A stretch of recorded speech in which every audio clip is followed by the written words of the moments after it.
Super awkward FUN-CHIVE. You're listening to the Super Awkward FUN-CHIVE. Yeah. Welcome to the latest episode of the Super Awkward FUN-CHIVE with me, your hostess, Elle Latham. Ignore the background. I have a lot to talk about. There's a lot of news today. Well, not a lot. There's enough. We're not going to go all over everything that's happening. I have some topics I want to discuss from this month, January 2024, new year, new podcast payment. Oh, fun fact. I was just checking my podcast stuff on the website, the Podbean, before, and I thought, oh, it said to update the card. Well, I guess I have to do that because, well, I had to update my email because it didn't exist anymore for my payments. And then when I was trying to update the email, it was like, okay, update your card too. And I was like, I didn't want to do that, but you're not giving me a choice, so let me do it. And then I did it. And now I'm out $94+ because apparently I make money on this shit. It was news to me. It's probably news to you, but I had a balance of one something. What was it? I can get the actual balance of $158, which means they paid me at some point for something.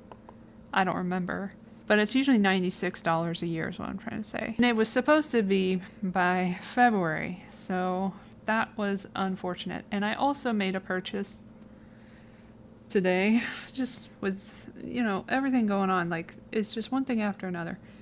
It really, when it rains, it does pour. It really does. Because I made a purchase of a seat changed to a more comfortable area on a flight that I have coming up in a couple of months. Less than a couple of months. And that ended up costing me $52.75. See, I'm just an open book, aren't I? I just tell you what I'm paying. I don't care. And I could edit this. I'm not gonna. Anyway. Yeah, so basically, I'm a human being. I'm not a robot. This is not an AI radio station. This is not an AI podcast. I'm sure that's coming. Oh, it's coming. It's already here. I'll get into that later. And I'm also trying to figure out the logistics of when I go on that flight. That flight, by the way, I'm not being cagey. Like, that flight is going to be to Europe. I've never been to Europe. So I have a European vacation, which I'm really excited and also nervous about because I'm spending a lot of money on it. And yes, it's money that I earned by getting hit by a car, but it still is a lot of money. And the most I've ever spent in one thing, on one thing. Ever. So it's a lot for me to do that, because I am poor. All right, government, I'm poor. Another thing I like about being on Podbean, so I'll give some praise to Podbean. I don't have to worry about copyright. So I can play whatever I want to play for you guys and comment on it. Fair use, fair use, fair use. Ain't nobody claiming anything. So I do like that. Although, shout out to, I can't believe I'm doing this, but Disney, because they were really cool towards the end of my series. By the way, check out my series. I'm just in so many different directions. I apologize. But check out my series on YouTube. I'll link it, I guess, if I remember to, for the Super Awkward Fun reviews of the X-Files. It's like a companion show to this show where you can see visuals, which is fun, and hear clips that I get to play. But the beginning of it is very, I'm trying to find what it is. So you gotta give me some credit. I mean, not credit. You gotta give me some leeway there because I really took a while to really edit it the way I really wanted to edit it and to get it the way I wanted it to be. But once you get into season 4, it really starts to pick itself up and looks a little cleaner and sounds a little bit better towards the end. My audio is way better because I got this beautiful mic that I'm using.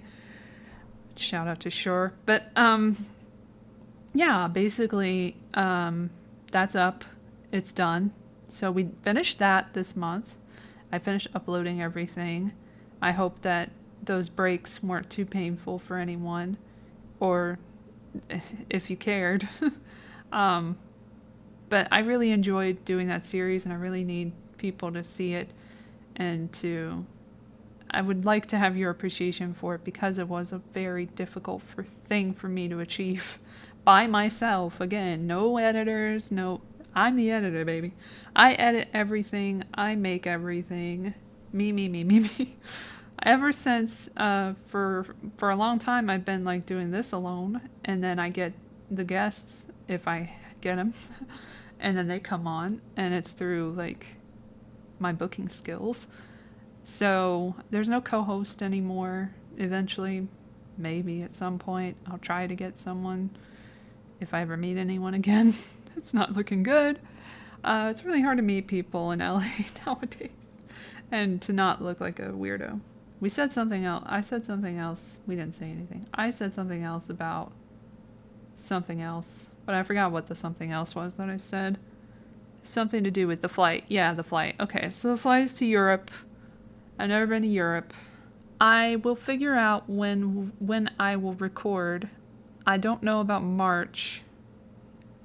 I would imagine that I would have to record an early episode for you guys and post it before I leave or after I leave. But you will get it before the end of the month in March and before the end of the month in April. So it won't be like too crazy to get that done. I'll just have to record early. So anything that happens at the end of the month that I miss, guys, just give me a break. So just be prepared for that. This month, a lot happened. So the Epstein, the Epstein list was supposed to be revealed. Oh my gosh, yes. Except that's not really what it was. And I went over this a little bit on Twitter or what have you. People are closing doors everywhere. I hope you can't hear it. People all over Twitter and all over everywhere else were like, so like, oh my gosh, the Epstein list. And it got a lot of people in a tizzy, which was really the whole point of it. And the media like started to cover everything and then just decided the next week, oh, that's done. Let's move on to this and that and the other. But here are the names basically that happened. And this was in the context of a case that happened, or a defamation suit that happened where Ghislaine Maxwell, if you listened to the last episode, you would have heard me do a bad Ghislaine Maxwell impression for like 18 minutes or something. This independent article is from January 22nd, 2024, written by Alex Ross and Io Dodds. Okay, this says the Epstein list, full list of names revealed in unsealed court records so far. And then it'll give you like the lowdown on what this is from, the 2015 case, blah, blah. Second tranche, whatever, of documents released on Thursday evening did not shed much new light on the case, and included many of the names previously made public, because this was never going to be a big reveal, by the way, guys. Which I talked about on Twitter and stuff. Further documents unsealed on Friday are currently being reviewed by the Independent. Being named in these documents does not indicate any wrongdoing related to Epstein or anyone else. Exactly. There are people mentioned. Okay, I'll get to that. Okay. The list includes many of his accusers and alleged victims, as well as people with only tangential connections to Epstein who were pulled into the lawsuit against Maxwell. Prince Andrew appears prominently, as usual, with the documents mentioning a previously reported accusation that he groped Joanna Sjoberg, which he denies. Former U.S. Presidents Bill Clinton and Donald Trump are also named, with neither accused of wrongdoing. Judges, court staff, and legal representatives are not included. Alright, first we got Ghislaine, obviously, we know her. She was convicted of the conspiracy with no one else. She just conspired by herself. Donald Trump, Hillary Clinton, she was mentioned. I remember that. David Copperfield. I haven't seen his name yet, but also Doug Band was mentioned. I don't think he's mentioned later in the... Oh, no, he is. Okay. Well, we'll get to Doug Band, I guess, because they have him later on. David Copperfield was mentioned, but people need entertainment. That's another thing you have to understand from this case. Like, you get a lot of more information about how the operation went on and how it was covered up in the files. Because I read a lot of so many depositions and so many records. I sifted right through this shit for a good couple of weeks or so. I was like trying to get as much information as I could. And I just wanted to make sure I was privy to everything. And I don't rely on the media to tell me what's going on. So I made sure I saw all the names myself. John Connolly, a New York police detective turned investigative journalist who investigated Epstein. Alan Dershowitz, we know he's involved. He was accused by... Oh, this is from Giuffre, Virginia Giuffre. This is all based on that case. Leo DiCaprio, mentioned again. Also connected to the 1MDB scandal, which I'll never stop talking about, even though the media stopped a long time ago. That was the whole thing that was money laundering with Joe Low, who is still on the run, amazingly. And last time I checked, he was in China, but I don't think he's in China anymore. And this was all about Malaysia, this Malaysian prime minister. That reminds me of that movie, Zoolander. The prime minister of Malaysia is presented as a good figure in that film. But this one is not so good, and he's very greedy. And he has a fund from the public that ends up being used by his stepson. This is going to be a crazy movie when they make it. Read Billion Dollar Whale if you haven't yet. Who ends up making a company, Red Granite Pictures or whatever, and just out of nowhere, because Martin Scorsese can't get funding for his big ass movie with crazy shit in it about Wall Street, about the Wolf of Wall Street. Jordan, what is his name again? Jordan Belfort, played by Leo DiCaprio, longtime collaborator. He goes to Red Granite and they say, yeah, we'll make that movie. $100 million? No problem. And he doesn't think anything of it. And he makes the movie just the way he wanted to. No problems. Until later. And I just thought it was the most hilarious and crazy thing in the world that the movie about money laundering, about just taking people, taking advantage of people and doing this whole scheme that Jordan Belfort and his friends did, ended up being a money laundering operation itself and the subject of a huge scandal that involved not only them, but Goldman Sachs, a prime minister again, and even Obama's involved. There's a lot of tangential people who were around Joe Low or received funds or tried to get funds through that fund, the 1MDB. But yeah, and also the FBI was involved, and 13 different countries, I believe. Yeah, crazy shit. Oh, also, the Obama thing, it was to re-elect Obama or something. I'm not really sure exactly what that was. I think that's what it was. It was a fund to re-elect him, and some of the funds were from the shady money laundering stuff. Anyway, back to this. Sorry, I had to go on a tangent because every time I see his name, I think of 1MDB and The Wolf of Wall Street, which I liked. The funny thing about it is I liked that movie at the time. But when I found out about the money laundering, I can't look at it the same way. Well, I can look at it in a different way as what it is. But it just opened up my eyes, really, to the ridiculousness of this whole world. Anyway, Al Gore's there. Richard Branson. Stephen Hawking. See, people were making all kinds of stink about Stephen Hawking in here. We had not heard, I hadn't heard him mentioned. Maybe he was, and I just don't remember it. But that was the first time I heard his name, and I was like, there's no way. I mean, I think people are capable of many things, and disabled people could be capable of many things. But that dude, if anything, and this has been mentioned by other people, so it's not new or revelatory, that dude would be raped. He would not be the raper. The rapist. He can't rape anybody, is all I'm saying. Like, I don't think he raped anyone. Call me crazy. I just don't think he could possibly have done that physically. I don't know what his mental capacity is for that sort of thing, but I'm pretty sure he couldn't achieve it. So I just moved on with my life when I heard that. I was like, okay, well maybe he got, like, felt up or something. But he didn't have any control over himself, so he's not the rapist in that situation.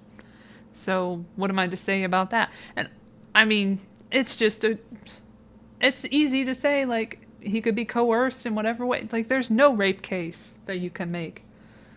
There's just no rape case you can make with that guy. That's all. I'm probably not the only person who thinks that, other than the other person that I saw talking about it. Anyway, Ehud Barak, former Israeli prime minister. He's also in the Black Book, which doesn't look good. Michael Jackson. I think I heard about him before this mentioned, but I didn't know exactly if there was any connection. But yeah, he was mentioned as coming to the house, you know. Nothing crazy. Again, you could come to the house. You don't have to participate in the activities. And I don't think he would. Not because I think he was gay or a pedo. But I have a feeling that he wasn't that into sex. But I don't know enough about him like that. But that's the feeling I got from the audio that I listened to that was taped without his knowledge at the time. From a dude who was jealous of him and his wife. That dude's wife. And then it turned out they were besties and he looked like an idiot. But I never got any vibe that he was that into women. Not women, I shouldn't say that. He was not into men or women from what I could hear from the conversation that was going on. This was all like on YouTube. I don't even know if that's on YouTube anymore, but I listened to that a long time ago. And I got a lot more information about Michael Jackson, more than I ever thought I'd get. And then I think he even had like a really yearning for Diana Ross, and he was very upset. And then he was also upset about losing Brooke Shields, but she was also involved. Ooh, she was hanging out with Adnan Khashoggi back in the day, so like crazy shit going on there too.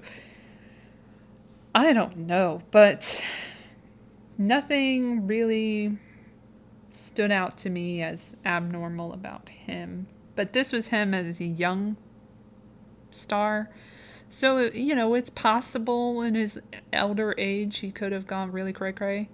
I mean, because his face wasn't great. But I think some of that, according to this audio, is like maybe something to do with Joe Jackson, his dad, because his dad beat him and always told him, according to him, he was saying that his nose was ugly or something. And so that kind of got in his head and everything. Anyway, fascinating stuff. Dead now. Who cares if he's in the thing? I'm worried about the alive people who are still out there. And then that brings us to Marvin Minsky, artificial intelligence pioneer in this article. He's described as that guy. I don't know if all the scientists were doing shit. I just don't know. I don't think so. I think he needed a cover. He had this organization. Jeffrey Epstein had his own foundation. Jeffrey Epstein VI Foundation from the Virgin Islands. And he was also involved with Harvard and research. And remember, he also wanted to make like a master race or some shit. Like, with his DNA. He was a weird fucking dude. So he could use these guys. Like, the only thing is, like, Bill Gates, like, when he was mentioned, like, he had known him since the 90s and shit. So that's not quite the same. And even if he didn't know him in the 90s, he knew him right after he was convicted of trafficking of a minor. So, or whatever it was, prostitution, whatever sweetheart deal he got. But he was hanging out with him afterwards. You think he'd do a background check before you took people's money, funneled it to an organization like MIT, and also, you know, hung out with him and got photographed. You think you'd do some research first. But this was the same guy, Bill Gates, who hired a guy from Microsoft who ended up having child sex abuse material on his computer. So, I don't know, man. Not the greatest judgment of character from this non-scientist who acts like a scientist. Okay, Kevin Spacey's mentioned. Not only was he in the book, also he was friendly with Ghislaine, and they're literally on at the Buckingham Palace, like on the fucking throne. Like, I can't. That whole family, throw them away. I just don't know. Yes, he was found not guilty of sexual assault in 2023, but that's one of many cases. I don't care. George Lucas, you know, entertainment again. I don't know what he's up to. I've never seen him in any other logs or whatever, so I don't know. Jean-Luc Brunel, who is unfortunately dead, but it wasn't a suicide. Kate Blanchett, that's a surprising one. Because what? It was so out of nowhere. When you saw her name, you're like, oh, okay. Wow, they were really hanging out with everyone. So, like, when they did that part, oh my gosh, the Golden Globes with Ricky.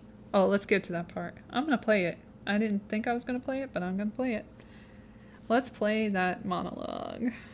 Also, shout out to the Golden Globes being a dumpster fire. All right, here, I found the part. Here it goes. But tonight isn't just about the people in front of the camera. In this room are some of the most important TV and film executives in the world. People from every background, but they all have one thing in common. They're all terrified of Ronan Farrow. He's coming for you. He's coming for you. Look, talking of all you perverts, it was a big year. It was a big year for paedophile movies. Surviving R. Kelly, Leaving Neverland, Two Popes. Shut up. Shut up. I don't care. I don't care.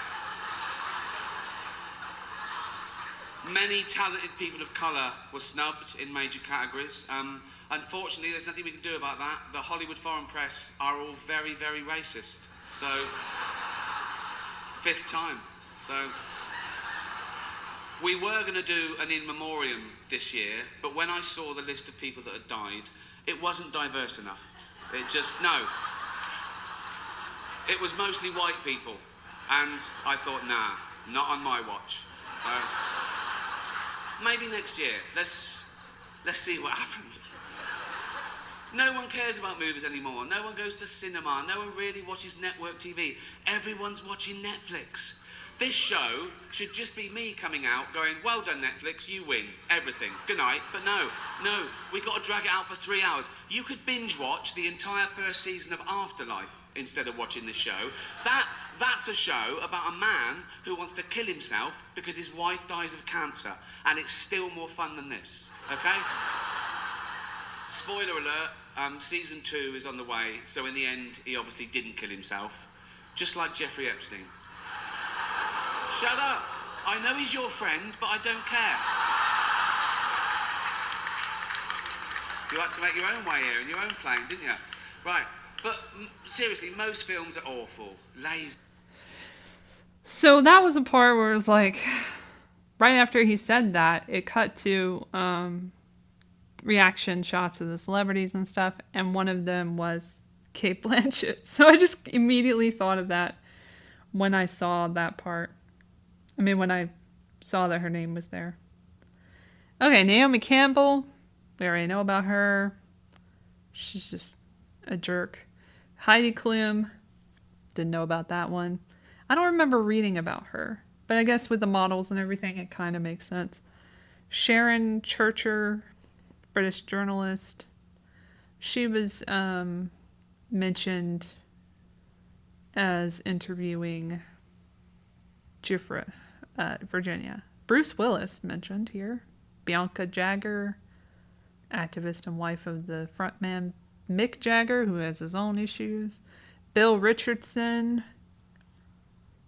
I think is dead now. Cameron Diaz. Glenn Dubin, mentioned several times, is definitely allegedly friends with Epstein, along with Eva Anderson Dubin, his wife, who once dated him. Noam Chomsky, that motherfucker.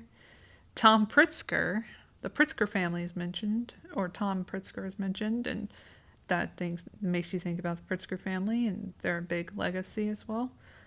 Chris Tucker, I kind of feel bad for him because he ain't anywhere else. He's just in the flight log for that one thing with Kevin Spacey, who was very famous, and Bill Clinton for the AIDS thing at the CGI, Clinton Global thing. And I just don't think he is in the same category as some of these people because I haven't heard him say a thing about it, which is probably very smart. And I've never heard of him having any accusations against him. Maybe I haven't heard anything. You can let me know, but I've never heard anything about him. So there's nothing about him that would make me think he's on the level as Kevin Spacey is. Sarah Ferguson, Fergie, Duchess of York. Robert F. Kennedy Jr. was mentioned, which was interesting. Another legacy guy from the Kennedys, of course. James Michael Ostrich. Doesn't say anything more than that. I don't even know who that is, but okay. Juan and Maria Alisi. So that's husband and wife working at Epstein's home. There's a lot of staff depositions in here as well. Janice Benaziac served as Palm Beach house manager for Epstein. Bella Klein, or Klein, documents differ, a former accountant in Epstein's New York office. He had many offices. Leslie Groff, spelled wrong. Yeah, I've seen both spellings, L-I-E and L-E-Y. Epstein's former secretary, who was named as a co-conspirator in his 2008 plea deal, but reportedly will not be charged. Because we just don't care. Victoria Bean, Rebecca Boylan, Dana Burns, Ron Eppinger, sex trafficker, Daniel Estes, Annie Farmer, who accused him of a sexual assault, Maria Farmer, her sister, who also accused him of a sexual assault, Anuska DeGiorgia, a model who accused Epstein of rape, Louis Freeh, former director of the Federal Bureau of Investigation, Frederick Fekkai, celebrity hairstylist, Alexandra Fekkai, son of celebrity hairstylist, Jojo Fontanella, Epstein's butler, Doug Band, as I said before, Bill Clinton aide, who says he urged Mr. Clinton to cut ties with Epstein, Virginia, of course, who is the one in the case, Lynn Miller, her mother, Crystal Figueroa, sister of Anthony Figueroa, who dated Virginia Giuffre in the early 2000s. Tony Figueroa, her former boyfriend, or Anthony, sorry, but they call him Tony a lot. Eric Ganny, don't know who that is. Meg Garvin, who represented Virginia Giuffre. Sheridan Gibson Butte. Ross Gow, Maxwell's press agent. Fred Graff, Robert Giuffre. Philip Guderian, don't know who that is. Alexandra Hall, Joanna Harrison, Sharon Harrison, Victoria Hazel, Brittany Henderson, Brett Jaffe, Forrest Jones, Sarah Kellen, who is Epstein's former assistant, named as an unindicted co-conspirator in his 2008 plea deal, Adriana Ross, his former assistant, named as an unindicted co-conspirator in his 2008 plea deal. Will they ever have to talk in a deposition? No. Carol Kess, Dr. Stephen Olson. They did, by the way, but they didn't say anything. They just pled the fifth. I don't know. I don't remember if Adriana did. I think she did. I think they both pled the fifth. There was a lot of nope. Not going to say anything. Stephen Kaufman, Wendy Lee, author, Peter Listerman, Tom Lyons, Nadia Marchenkova, alleged friend of Epstein's, named as an unindicted co-conspirator in his 2008 plea deal, Bob Meister, Jamie Melanson, Donald Morell, David Nolan, David Knorr, Joe Pagano, May Paluga, Stanley Pottinger, Detective Joe Riccari, former Palm Beach police officer who investigated reports of sexual abuse against children by Epstein, and you can see his reports and everything in the documents. Chief Michael Ryder, responsible for investigation of sexual abuse against children by Epstein. Ronaldo and Deborah Rizzo, husband and wife who worked for Epstein's alleged friend Glenn Dubin. Sky Roberts, Kimberly Roberts, Lynn Roberts, Haley Robson, known as team recruiter for Epstein in police documents. Dave Rogers, the private jet pilot for Epstein. Alfredo Rodriguez, the dead butler at his Florida home, who sold the Black Book. Scott Rothenson, Forrest Sawyer, Doe, that's your name? Doe? Duff makes more sense. I'm going to go with Duff. Duff Scheutel, investigator. Joanna Schoberg claimed she was sexually abused while underage by Epstein, also claimed Prince Andrew touched her breast. Cecilia Stein, Marianne Strong, Mark Tafoya, Emmy Taylor, Maxwell's ex-personal assistant, Brent Tyndall, Kevin Thompson, Ed Tuttle, Les Wexner, again, founder of Elle Brands and a former business partner of Epstein. Not just that, but his only effing client. Abigail Wexner, wife of Les Wexner, Crescenda Valdez, Emma Van, Anthony Valadares, Christina Venero, licensed massage therapist, Maritza Vasquez, Vicky Ward, investigative journalist and author who claims she was blocked from covering Epstein's misdeeds while working at Vanity Fair, Jared Weisfeld, Sharon White, Courtney Wild, who was an accuser, I know that, Daniel Wilson, Mark Zeff, New York decorator, Kelly Spam, unknown person listed as flying on Epstein's private jet. That's how I know that name. Alexandra Dixon, unknown person listed in his little black book. Alfredo Rodriguez, the former household manager, jailed in 2012 for hiding and trying to sell his black book. Didn't we already say his name? I'm pretty sure I said his name before. That's weird. I don't know why they brought that up again, but that's the same dude. There aren't two of them. Ricardo Legarreta, Mexican designer listed as a passenger on on Epstein's private jet. Dr. Chris Donahue, physician who treated Virginia Giuffre, included on a list of all her previous medical providers requested by Maxwell's defense team. Dr. Wah, physician who treated Virginia Giuffre. Judith Lightfoot, psychologist who treated her. Dr. Karen Kudikoff, same. Dr. Carol Hayek, psychiatrist. Dr. John Harris, physician. Dr. Darshani Majaliana, physician who treated her. Dr. John Harris, again, another one? What is wrong with them? Pretty sure that's a repeat, but anyway. Dr. Mona Devon Sean, whatever. Physician who treated her. Dr. Scott Robert Geiger, physician who treated her. Dr. Michelle Streeter, physician who treated her. And Donna Oliver, physician assistant who treated her. And so, I don't know, they fucked up a little bit of that, but that's the list. And I'm going to read you another article From CBS News, Jeffrey Epstein contact names revealed in unsealed documents. Here are key takeaways from the files. Oh, okay. There's a video component. What do they come down to? Their conclusion is... Okay, so here's a little more of the background of the case. In the filing, Maxwell's team attempts to debunk an article by journalist Sharon Churcher of the Daily Mail, who described a dinner on Epstein's Little St. James Island, allegedly attended by Clinton shortly after he left office. Maxwell's team claims former FBI Director Louis Freeh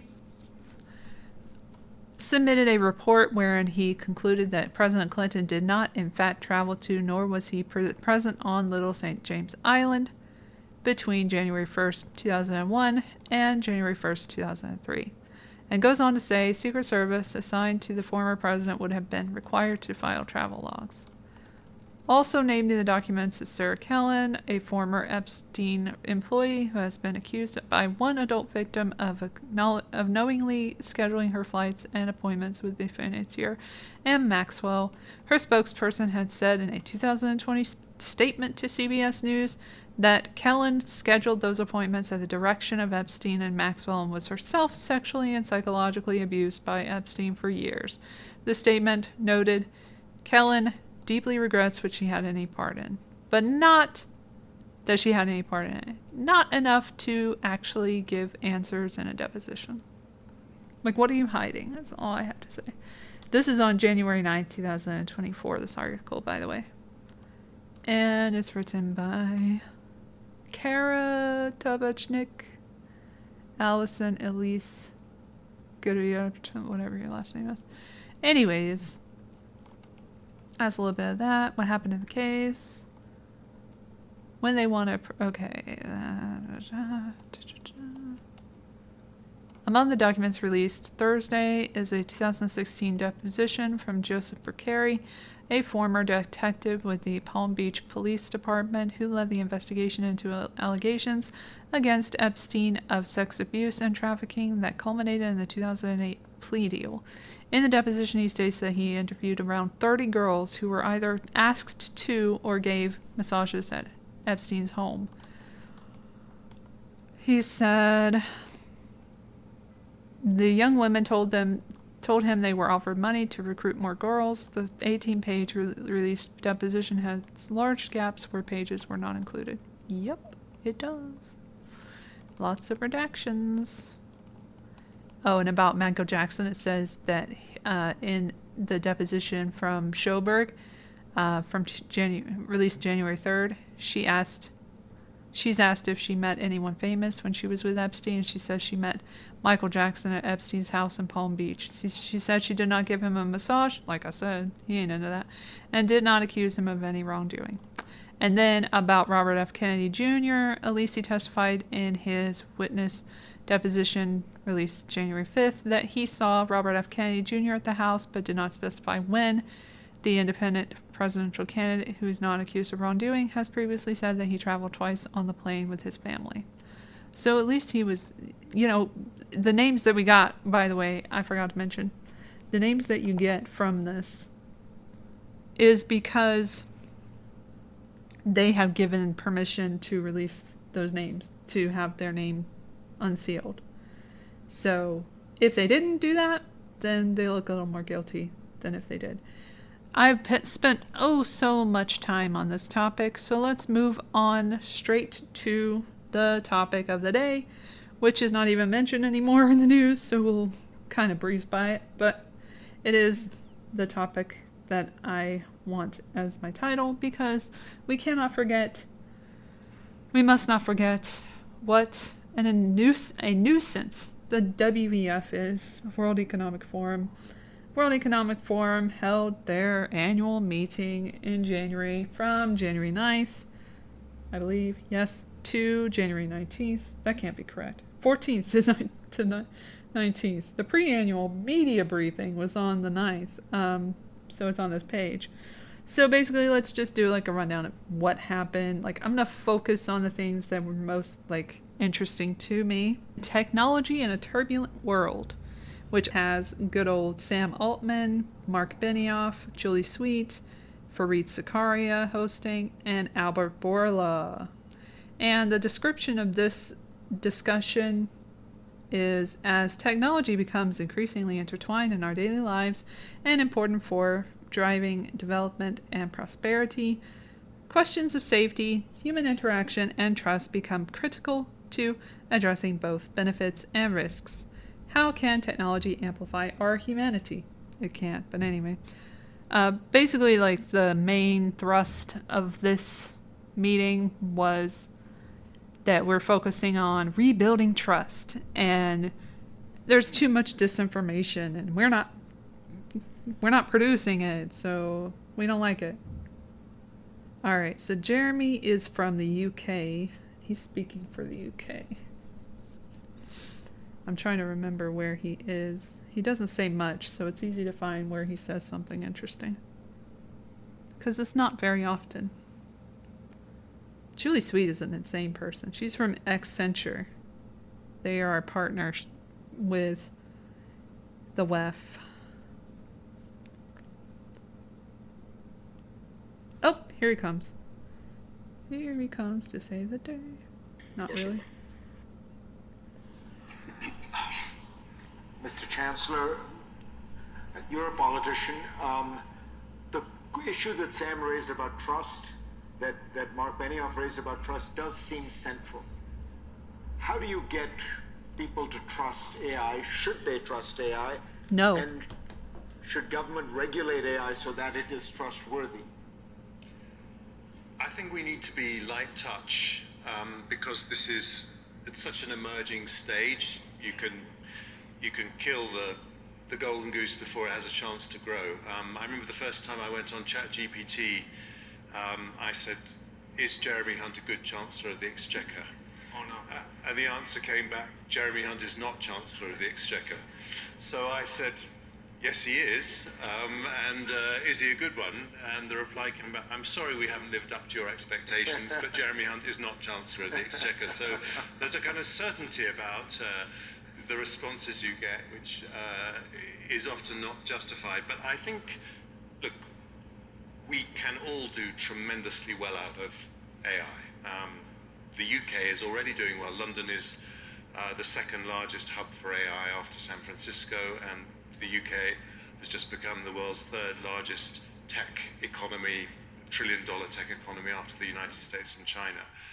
But as a politician, I look at the big problems that we face. For example, when we have the next pandemic, we don't want to have to wait a year before we get the vaccine. And if AI can shrink the time it takes to get that vaccine to a month, then that is a massive step forward for humanity. At the moment in the UK, and I think most of the developed world, voters are very angry about their levels of tax. If AI can transform the way our public services are delivered and lead to more productive public services with lower tax levels, that is a very big win. But I think we have to allow the technology to grow. We have to have our eyes open to the guardrails that we're going to need. The UK also plays a very big role in global security. We need to be sure, as I was saying to Sam earlier this morning, that a rogue actor isn't going to be able to use AI to build nuclear weapons. So we need to have that's our job, right? our eyes open, which is why the AI Safety Summit that Rishi Sunak organised at the end of last year was so important. But we need to do it in a light touch way, because we've just got to be a bit humble. There's so much that we don't know, and we need to understand the potential where this is going to lead us at a stage where no one really can answer that question. So yeah, he just said the next pandemic. They keep saying that every fucking time. It's like a broken record. Then they had this interesting one about the Middle East. So I went there and got a clip for you on that one. That's at 43. All right, let me turn that down. Let me scooch this. Just brutal, unprecedented attack. Shut the fuck up. So this one, to preface this, it's I guess I'll go to 42. Anticipating the Middle East in 2024. And I heard a little interesting stuff there. And I thought you should hear it too. Oh, to preface this, okay. So I don't recognize anyone in the thing, but I guess I'll look at the program and see what it was. I'll have to look it up. Let me search sessions. Anticipating. Give me something. Thank you. I pride myself in getting information. That's okay. I don't need the video. I'm just looking for the speakers. Who's the speakers? One of them's a real fucking Zionist. More so than the rest. There is some interesting dialogue in it. But mainly, like, this is what it comes down to. Apartheid in the title, which was unnecessary to the points he was making, and many of us made that point at the time. He didn't listen. But the one-state solution could go the other way. Let's think about that. I met with Muammar Gaddafi. I'm sorry to tell all my war stories, but I was there in his tent in Sirte in the early 2000s, and he gave me a book, which I can't find. If I could find it, I could make a fortune on eBay, but I can't find it. The name of his book was Israeltine. His argument was the land mass of Israel is way too small for two states, and therefore we should have a democracy, small d, there. And certainly at the time, the Arab birth rate was much higher. With the Orthodox Jews, the Israeli birth rate is getting higher. But let's imagine that the state of Israel is wiped out. Now, for me, just personally, given my own family history, I think that's a horror to imagine. What I want to imagine is two states living side by side in security and peace. And I do think we can get there, and I urge the Biden administration to move faster and put pressure on Bibi now. And if the coalition dissolves, oh dear. But I think the right course for Israel, is to embrace a two-state solution. So we've spoken a lot about Bibi and Netanyahu, but there is the other. The two-state solution. There is no solution that involves one apartheid state. That's just not going to happen. The side of this, the pathway to a Palestinian state is going to come with strong leadership out of Palestine. This Are is we seeing interesting. Someone who could play that role. How do we get to a point where Hamas is not the party you need to negotiate with? First, you don't.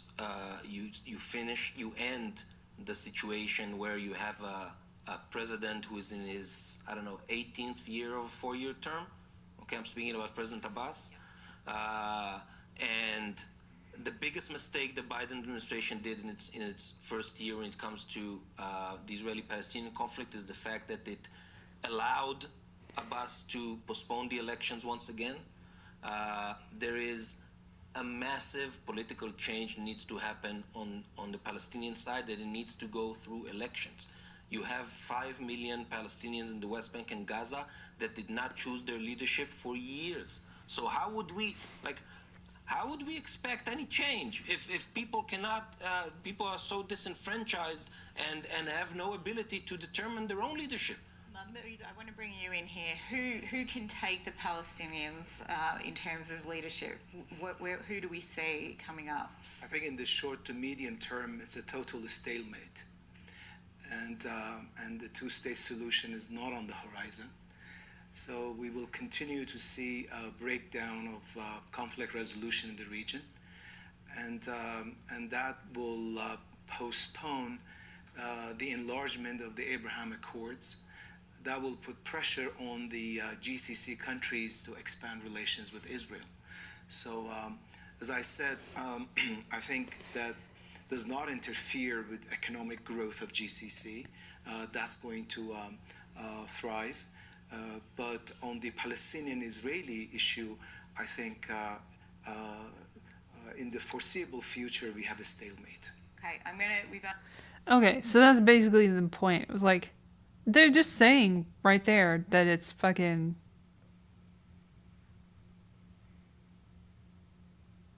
regime change. There, I found it. It's regime change. They want to change the regime. Who do you think should be in charge of this country that we have nothing to do with? Usually.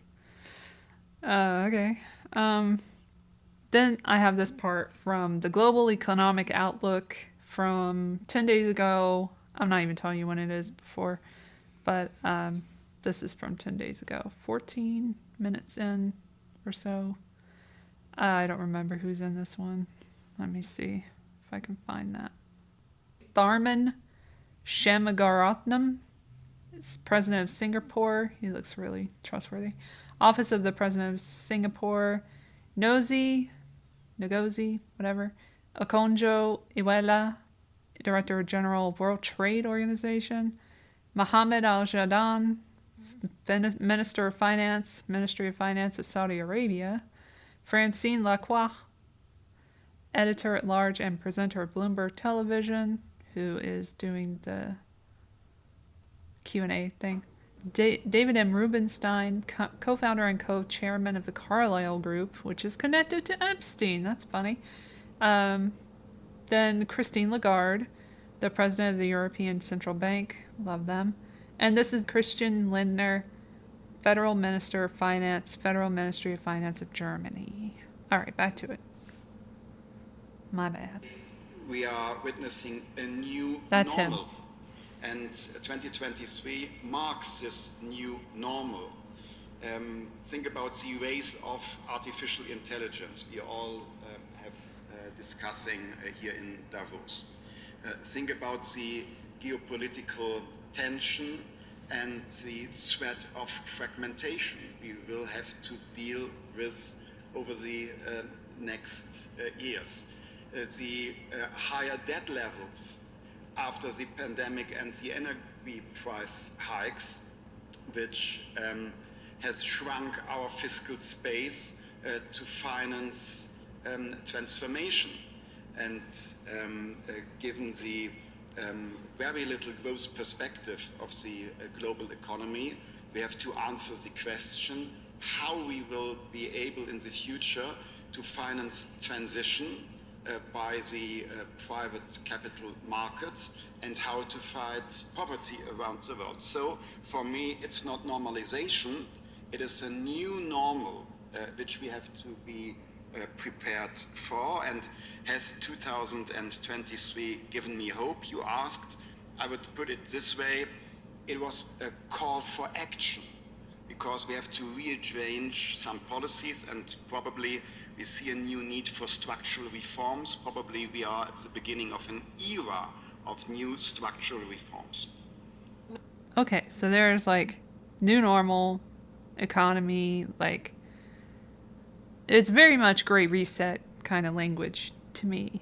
And then also like how they intertwine the AI stuff with the economic stuff, like how that's gonna all work out. In other news, because more than the WEF happened. Wait, I should say that I watched a few of other of these, like the NATO ones, like the ones that were connected to foreign policy, domestic stuff, but like big issues.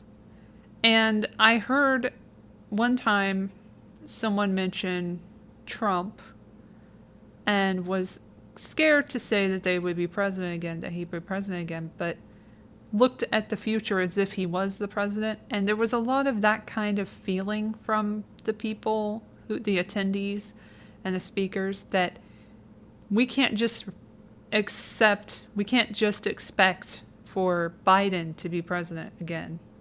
They seem to be okay with the idea, or they have accepted that it's possible that he won't be president again. So there is some of that going on there. I don't know how much of it is there, but it seems like people are kind of making that a possibility. And with the media and everything and what they're doing with Trump all over the place, and, you know, covering his cases and stuff, like, they're helping to kind of put him up too and make people fall for that shenanigans again. Because you gotta have somebody. They gotta vote for someone. It has to be the same shit sandwich we always vote for, or between. And this time we have old shit sandwiches that have been outside for about 20 days. And they're still shit, and now they smell even worse. And they could possibly kill us. So, yeah, good luck with all of that in the new selection. Is all I have to say. No one 2024. Let's move on. To someone who played Trump. So there's a segue. Alec Baldwin was indicted in a manslaughter charge in the Rust shooting. This is from G. Maddaus. Okay. From Variety. This is from January 19th, 2024. So here's the news with Alec, if you were wondering, because we have covered him in the past. Alec Baldwin has been indicted on charges of involuntary manslaughter as prosecutors once again seek to hold the actor accountable for the on-set death of cinematographer Helena Hutchins. He was initially charged in the case in January 2023, but the charges were dropped 3 months later after his defense team raised questions about whether his Colt 45 was functioning properly when it fired. Hutchins was preparing to film a scene with Baldwin at a ranch near Santa Fe, New Mexico in October 2021 when the gun went off. Just all of a sudden, just went off. I don't know how that happened. Baldwin has maintained that he did not pull the trigger. If convicted, he faces up to 18 months in prison.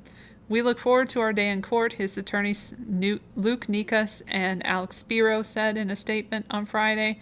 The rare Greek attorneys. Two special prosecutors, Carrie Morrissey and Jason Lewis, sent the gun for further forensic testing last summer. Their experts, Lucian and Michael Hogg, reconstructed the gun, which had been broken during FBI testing, which is a little confusing. Like, what happened there? Could we have a little more information on that? No, we can't. And concluded that it could only have been fired by a pull of the trigger. Well, what do you know? This fatal incident was the consequence of the hammer being manually retracted to its fully rearward, that's hard to say, and cocked position, followed at some point by the pull or rearward depression of the trigger. The report concluded, although Alec Baldwin repeatedly denies pulling the trigger, given the test findings and observations reported here, the trigger had to be pulled or depressed sufficiently to release the fully cocked or retracted hammer of the evidence revolver. Morrissey and Lewis said in October that they intended to take the case to a grand jury within 2 months, stating that additional facts had come to light that pointed toward Baldwin's culpability. At the time, Nika said the decision was unfortunate. It is unfortunate that a terrible tragedy has been turned into this misguided prosecution. We will answer any charges in court, he said. The film's armorer, remember her, Hannah Gutierrez Reed, Nepo baby, is set to go on trial on February 21st on charges of involuntary manslaughter and tampering with evidence. She had mistakenly loaded a live bullet into his gun, which was supposed to contain only dummies. It remains unclear how live rounds became mixed in with dummy rounds on the set. Hutchins' widower, Matthew Hutchins, filed a wrongful death lawsuit shortly after the shooting, but reached a settlement in October 2022. The settlement provided for insurance funds and a portion of the film's profits to benefit the couple's son, who was 9 years old when his mother was killed. The film has since been completed with additional filming in Montana and is awaiting distribution. Well, let me go buy it right now. At the time of the settlement, Matthew Hutchins indicated he did not blame Baldwin for the shooting. I have no interest in engaging in recriminations or attribution of blame to the producers or Mr. Baldwin. In parentheses, he said, all of us believe Helena's death was a terrible accident. I am grateful that the producers and the entertainment community have come together to pay tribute to Helena's final work. A few months later, however, when Baldwin was first charged with manslaughter, his attorney said the charges were warranted. We support the charges, will fully cooperate with this prosecution, and fervently hope the justice system works to protect the public and hold accountable those who break the law, said the attorney Brian Penish in a statement at the time. The initial prosecutors, Carrie Carmack Altwies and Andrea Reeb held Baldwin responsible not only for pulling the trigger, but also for a series of management lapses that led to relaxed safety standards on set. Moreover, however, the New Mexico division of the Occupational Safety and Health Administration concluded that Baldwin, though he was a producer on the film, was not in a position of management authority and was not culpable for the lack of oversight. The first assistant director, just like a fucking sentence in this article, David Halls, pleaded no contest last March to a misdemeanor gun charge. He was given 6 months of unsupervised probation. Well, that's lucky. In COVID news, genetic sequence of coronavirus was submitted to U.S. database 2 weeks before China's official disclosure. Documents show. Local 8 News, Fox. But this is originally CNN news source. January 18, 2024. By Catherine Dillinger, CNN. The genetic sequence of SARS-CoV-2, the virus that causes COVID-19, was submitted to a National Institutes of Health database 2 weeks before its release by the Chinese government, according to documents that were shared with U.S. lawmakers and released Wednesday. The sequence doesn't indicate the origin of the coronavirus, how inconvenient, but undermines the Chinese government's claims about its knowledge of the information, one expert told CNN, and could have cost critical weeks in the development of a vaccine against the virus. So this is a framing of it as, oh my gosh, China's lying again. Fuck China. And also, what about the vaccine? We could have better vaccines. Oh, fuck me. So people were getting up in arms about this on Twitter. And then once you read the article, you see the way it's framed and everything. You're like, this isn't really one that we should be talking about and heralding as big news. According to a letter that Dr. Melanie Agorin, Assistant Secretary of Legislation at the U.S. Department of Health and Human Services, sent to the House Energy and Commerce Committee Chair Kathy McMorris Rogers last month, on December 28, 2019, virologist Dr. Lily Ren of the Institute of Pathogen Biology at the Chinese Academy of Medical Sciences and Peking Union Medical College submitted the genetic sequence to GenBank, a genetic sequence repository that collects, preserves, and provides public access to assembled and annotated nucleotide sequence data from all domains of life. GenBank is managed by the National Center for Biotechnology Information, part of the U.S. National Institutes of Health. Ren's submission was incomplete and lacked the necessary information required for publication. The letter says she was sent a resubmission request 3 days later, but NIH never received the additional information requested. The submission was removed from a processing queue on January 16, 2020, and the sequence was never made publicly available on GenBank. However, a different submission of the genetic sequence that was nearly identical to Ren's was published on GenBank on January 12th, they said, one day after the World Health Organization said it had received the sequence from China. McMorris Rogers, R. Washington, Republican, Subcommittee on Health Chair Brett Guthrie, R. Kentucky, and Subcommittee on Oversight and Investigations Chair Morgan Griffith, R. Virginia, said in a news release Wednesday that the committee's investigation into the origins of COVID-19 will help policymakers strengthen the nation's biosafety practices in addition to helping prepare for the next pandemic. There it is, the words we've been waiting for. They really want that next pandemic, don't they? Sheesh. They probably said it a million times before COVID and we just weren't paying attention, but I'm paying attention now, I'll tell you that much. All right, so that's Corona news. But in news about AI, going back to AI and going to the issue that I brought up a lot before, which is the ability to bring people from death who are dead back to life in many ways, or trying to present something as if it's alive and that sort of thing. There was a lawsuit filed, according to Variety again. This is by J. Kim Murphy on January 25th, 2024, so a few days ago. George Carlin estate files lawsuit against group behind AI-generated stand-up special, a casual theft of a great American artist's work, they say. So they filed a lawsuit against Dudesy, the media company behind the recent viral AI-generated hour-long comedy special, George Carlin, I'm Glad I'm Dead, which, yes, I listened to and watched. And it's a nightmare because it's got like AI-generated imagery and it's annoying. And some of the shit that they say makes no sense. Like they use the term people of color unironically, which I don't think he ever would say. But again, we don't know because he's dead and all. So they try to mimic his voice and it doesn't go too well. I mean, the cadence is there, but there's no life, obviously, because it's AI. Anyway, it featured an approximation of his voice and comedic style that was allegedly generated by a chatbot trained by Carlin's own material. And see, they don't even know that much because the creators of this thing are very tight-lipped about what it is, this dudesy thing. Filed in California federal court on Thursday, the plaintiff is seeking a court order for an immediate removal of the special. Didn't happen when I read this because I watched it right after.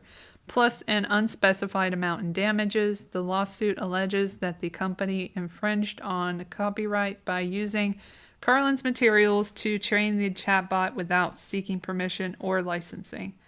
At the start of the special, which remains available to watch on YouTube at this time, an approximation of Carlin's voice is heard stating that it listened to all of his material and did my best to imitate his voice, cadence, and attitude, as well as the subject matter I think would have interested him today. The suit alleges that by doing so, the chatbot created unauthorized copies of his copyrighted work. The plaintiff also alleges that the content hurts the late comedian's reputation and takes issue with a recreation of his voice being used to promote the video, calling the special a casual theft of a great American artist's work. Dudesy podcast hosts Will Sasso and I didn't say it wrong, I was just being silly. Will Sasso, I know him from Mad TV days, and Chad Coltgen, I don't like that guy as much, are named as defendants, along with 20 John Does, 5 creators associated with the AI program, and 15 individuals tied to the creation, production, and sponsorship of the special. Then we have a quote by Kelly Carlin, but I'm not going to read all of that. The case represents one of the first major instances of a performer or their estate seeking legal action against the creators of an AI-generated recreation, a growing concern across the entertainment industry. Oh, this is fun. AI may be the most important technology invented in generations and therefore requires a great amount of control and restraint to ensure that it is not misused. Attorney Josh Schiller of Boies Schiller Flexner said in a statement. I don't know who this is, but okay. This case is not just about AI, it's about the humans that use AI to violate the law, infringe on intellectual property rights, and flout common decency. Anyway, oh shit. So the video is not available anymore. Or it's private. It says private. It says it's private. And then I have the reaction video. So we have a little bit of what they said when they were watching it and reacting to the comments about the special before the lawsuit was filed. From @JRoBusto6407 via YouTube. It reads, "The craziest part is that there's still people here that don't believe this is AI generated and all these are human made. LOL, yeah. Writers are so selfless that they don't care if they're credited or known. Let's believe that instead." An interesting comment. Clearly Dudesy made this, but anyone could have made it with technology that is readily available to every person on planet Earth right now. If you wanted to make something like this, this is what you would do. You would start by going and watching all of George Carlin's specials, listening to all of his albums, watching all of his interviews, any piece of material that George Carlin has ever made. You would ingest that. You would take meticulous notes, probably putting them in a Google spreadsheet so that you could keep track of all the subjects he liked to talk about, what his attitudes about those subjects were, the relevance of them in all of his stand-up specials. You would. By the way, this is the dude who is Chad Coltgen, who is the co-defendant Excuse me. It's been a long show. This is from AI Carlin Explained Dudesy with Will Sasso and Chad Coltgen, episode 88, 13 days ago. So this is one of the creators. Like, this is the dude who likes the technology more. If you watch the whole video, you'll get an idea that Will Sasso is just kind of along for the ride. And it's sad that he's like being kind of... But, you know, you are who you associate with. If you do something together, you know, you do something together. But he doesn't agree with the whole AI-generated bullshit. And he'll say so, but... Sasso said so.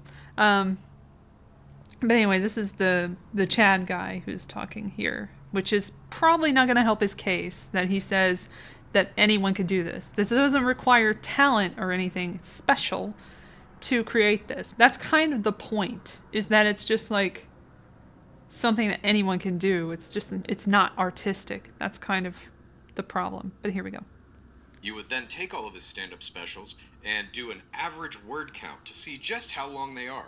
You would then take all that information and write a brand new special, hitting that average word count. You would then take that script and upload it into any number of AI voice generators.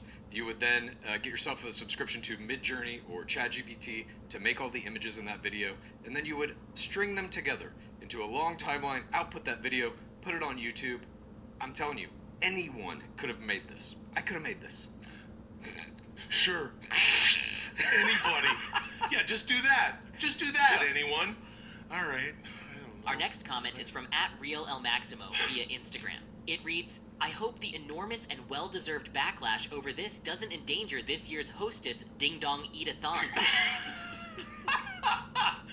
Is that gonna, I hope it doesn't get in the way. I hope that, the people in their comments and their strong reactions don't do something to derail the hostess Ding Dong Eat-a-thon. Now the hostess Ding Dong Eat-a-thon has created a partnership with AI George Carlin special. I'm Glad I'm Dead for the hostess Ding Dong AI George Carlin Ding Dong Eat-a-thon and internet comment George Carlin Darlin of the Week. Oh my God. I don't know. How about this one from @RRHorrocks via Instagram, who writes, if AI impersonation is scary or evil or wrong, how do you feel about a person using a voice or wearing a mask? Is that equally evil or wrong? If not, then your argument is flawed and your perspective is skewed. And you should analyze that about yourself. If SNL, Mad TV, etc. impersonating everybody under the sun is fine, but this is over the line, I think you're just scared of technology. It's not a moral stand. It's technophobia. 100% agree. Yeah, I don't know. I sort of, that's nice, but I sort of, again, I agree. I think that, but the thing that's different about this is that it's AI. I know, that's technophobia, like the guy's saying. That's the only difference. Yeah, but he's using as an example things like, sketch shows, right? Where it's like, those are people doing those things. I'll use it's just not... Let me use another example on you. Andy Warhol famously made his Marilyn Monroe silkscreen like a week after she died or something. It was a portrait of her, and I mean, he didn't make it specifically. He had somebody else make it. It was his concept, but he put no labor into that art that his name is on and is super famous. But it was a portrait of her. I think now, what has happened with this Carlin thing, the AI is the paintbrush, and that special is a portrait of Carlin. It's not saying this is George Carlin. In fact, at the beginning of it, Dudes even says, this is not George Carlin. It is a tribute. You can like it or not. That's a subjective choice. But that is what this piece of art is. It's not meant to replace him. It's meant to be just in the same way that impressions you do are tributes to the people you're doing the impressions of. It's the exact same thing, in my mind. I got to tell you, George Carlin, New York, born and bred, is someone who, through whom's experiences we have gotten to enjoy an incredible. I can't say enough about what this man has done with his career and what he did to comedy. It's like a piece of New York pizza. George Carlin is the perfect piece of New York pizza. Of pizza. Okay. Yeah. Okay. And what I mean by that is, you get the thin crust New York pizza, right? It's all crispy on the bottom of the dough, and then the top of the dough that's hitting the sauce, and where the sauce meets the dough, and it's all gooey and fucking cheese and whatever toppings, right? Delicious. In my truck right now, I got a bag of sunflower seeds. They're pizza flavored, okay? So they're not, and I like them. Yeah. I was driving down the 405 with the fucking wind in my face because I didn't have a cup to spit them in, just spitting them out the window the other day. And it's not pizza. It's not pizza. It gives you it's that same powdered flavoring they put on. Have you ever had pizza potato chips? Never have. Oh man, you're missing out. Look, all the fake pizza flavors, I'll enjoy them all day long until I've had so much fucking salt that I just can't even get off the couch. And my head looks like a fucking volleyball. I love salty snacks. What was my point again? Oh yeah, I'm lost in this. I think you were making pizza versus sunflower seed analogy. I was making a very intelligent analogy about George Carlin is the perfect whatever, what have you, and the sunflower seeds are an intentional facsimile. I believe that George Carlin is the pizza. AI George Carlin, glad Dude, I'm dead. The sunflower seeds. It's pizza sunflower seeds. In that analogy, you're eating them both, pal. So I think you've proven the point. Thank you. I proved my fucking point. I don't know what the fuck you're talking about. Whatever. And finally, I want to read what George Carlin's daughter Kelly had to say on X. She wrote, "My statement regarding the AI generated George Carlin's special. My dad spent a lifetime perfecting his craft from his very human life, brain and imagination. No machine will ever replace his genius. These AI-generated products are clever attempts at trying to recreate a mind that will never exist again. Let's let the artist's work speak for itself. Humans are so afraid of the void that we can't let what has fallen into it stay there. Here's an idea. How about we give some actual living human comedians a listen to? But if you want to listen to the genuine George Carlin, he has 14 specials that you can find anywhere."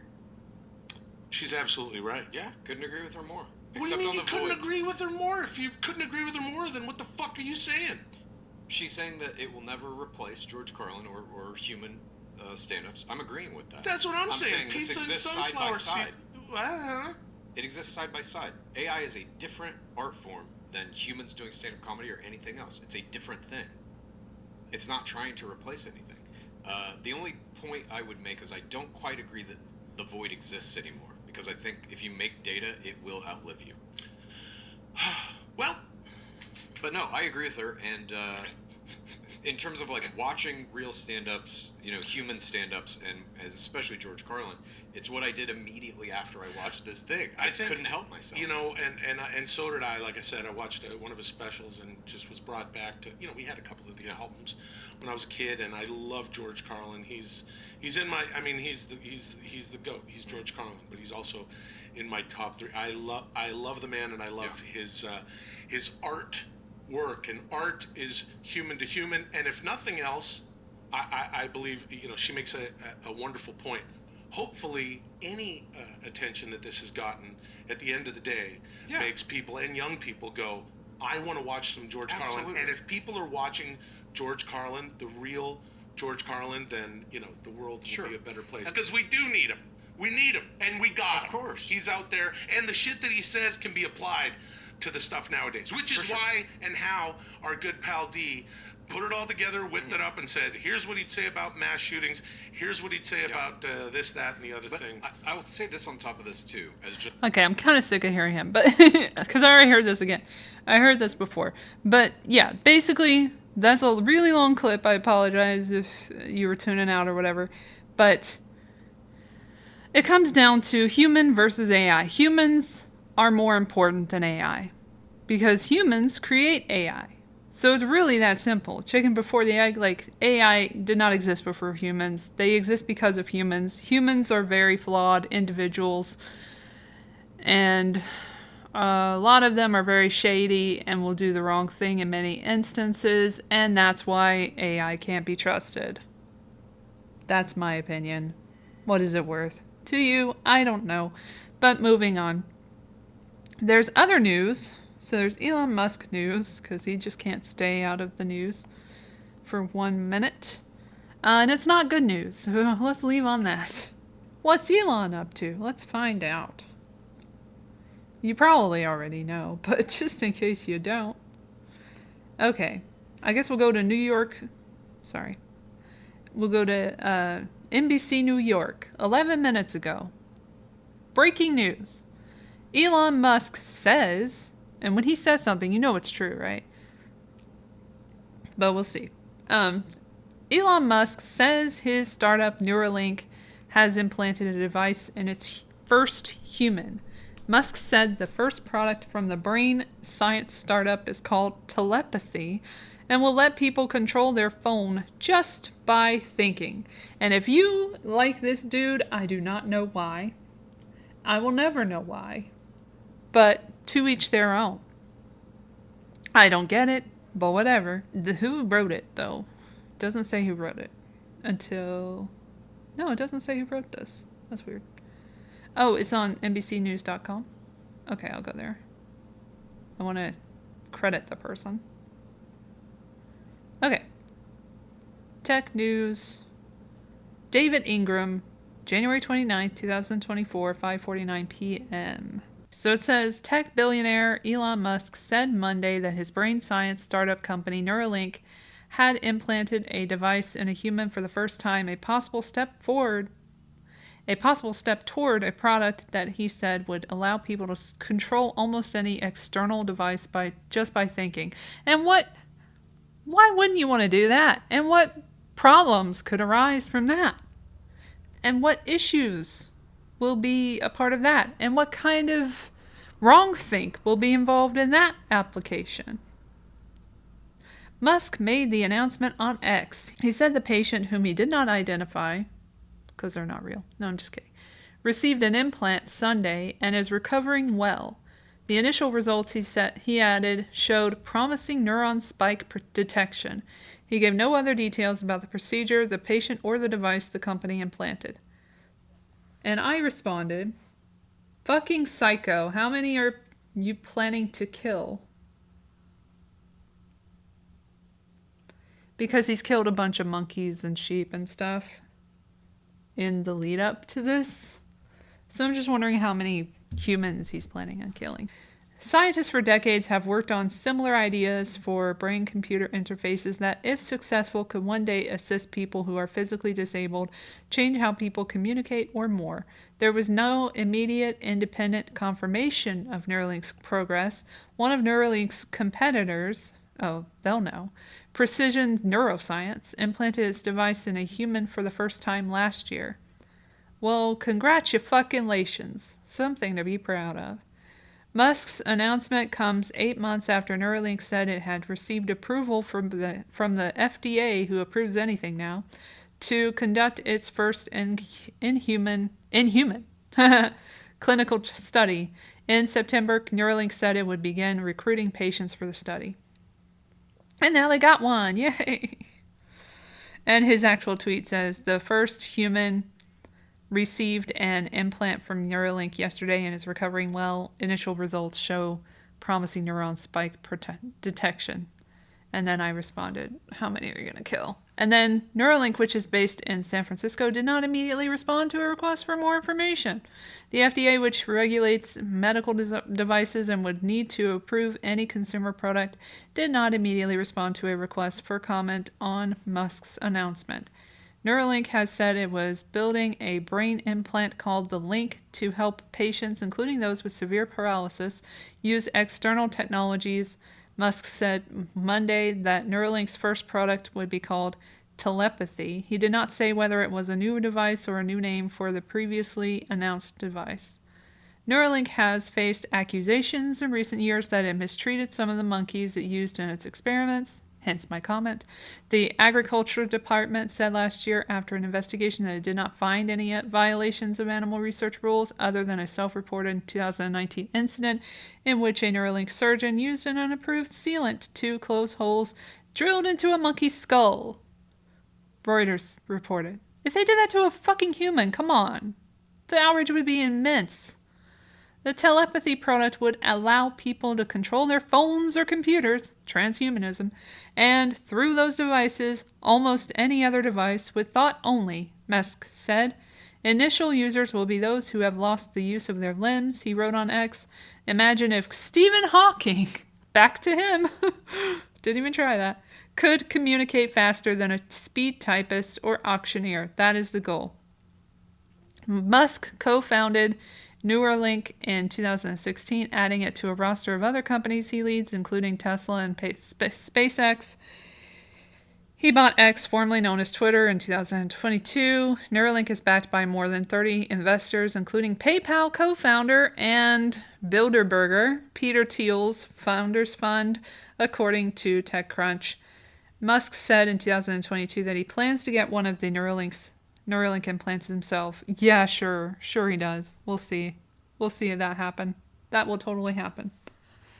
So yeah, basically that's where we're at in our society, in our dystopian universe. And I'm gonna go eat a snack and edit the shit out of this. But you won't know it because I'm so good at it. Yay! But thanks for listening. I hope that sums up January for you. I didn't say anything about the Houthi thing and the US-UK strike thing. I do know it happened. There's just so much to cover. It's impossible to cover the whole military-industrial complex, but I try my best. And if you want to know more of my thoughts, go to Twitter/X to my Elle Latham account. I'm the only Elle Latham on there. I got it before anyone else. Lucky me. Be really mindful of what's going on and the psyops that are going on. And these presidential candidates don't give a fuck about you, just like Carlin said back in the day. Let's listen to him. We're going to end on Carlin. Real life Carlin. Because we can't find the fake Carlin anyway. And who would want to? Because I already heard it and it's trash. Let's go to George Carlin. We're going to let him sum up everything and end the episode. It feels only right to do so. Live well, love well. Don't let the man get you down. Make your own path. All that good stuff. Watch my shows. Stay tuned for new live streams coming up where I go over other things, I guess. Maybe we could do Ukraine again. And if they give a supplement, they get a supplemental package together. Oh, I wanted to do some stuff with press briefing shit too, but I didn't get around to it. Anyway, George Carlin, let's go. And the vanishing pension that disappears the minute you go to collect it. And now they're coming for your Social Security money. They want your fucking retirement money. They want it back so they can give it to their criminal friends on Wall Street. And you know something? They'll get it. They'll get it all from you sooner or later because they own this fucking place. It's a big club, and you ain't in it. You and I are not in the big club. And by the way, it's the same big club they use to beat you over the head with all day long when they tell you what to believe. All day long, beating you over the head in their media, telling you what to believe, what to think, and what to buy. The table is tilted, folks. The game is rigged. And nobody seems to notice. Nobody seems to care. Good, honest, hard-working people. White collar, blue collar, doesn't matter what color shirt you have on. Good, honest, hard-working people continue. These are people of modest means. Continue to elect these rich cocksuckers who don't give a fuck about them. They don't give a fuck about you. They don't give a fuck about you. They don't care about you at all. At all. At all. Yeah. You know? And nobody seems to notice. Nobody seems to care. That's what the owners count on. The fact that Americans will probably remain willfully ignorant of the big red, white, and blue dick that's being jammed up their assholes every day. Because the owners of this country know the truth. It's called the American dream, because you have to be asleep to believe it.